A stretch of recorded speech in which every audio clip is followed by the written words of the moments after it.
Naniniwala ba kayo sa mga engkanto? Nasa harap ako ngayon ng napakagandang beach at mga puno. Ikaw, Cromwell, naniniwala ka ba sa mga engkanto?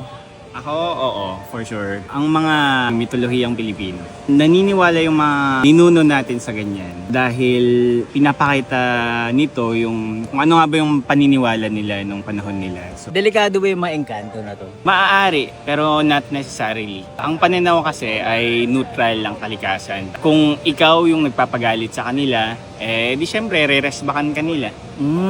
Halimbawa, mga kapre. Yung mga usok nila nakakapagligaw daw ng mga bata.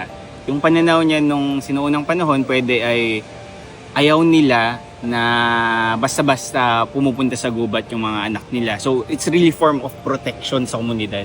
Not necessarily na pananakot. Maaari, pero ganun kalakas yung storytelling. Ang Pilipinas, very oral yung literature natin. Mapakwento tayo. Ngayon kaya sa tingin mo, nag-e-exist pa sila? It does not matter kung scientifically totoo sila, basta naniniwala ka and spiritually totoo sila para sa'yo. Doon mo mapapakita kung ano yung belief system mo eh.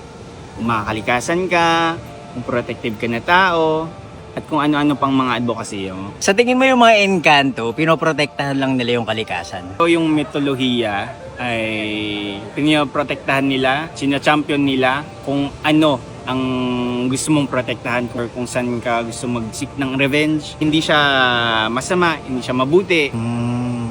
So ikaw ba, naniniwala ka sa engkanto? Naniniwala ako sa engkanto. Natatakot nga ako eh.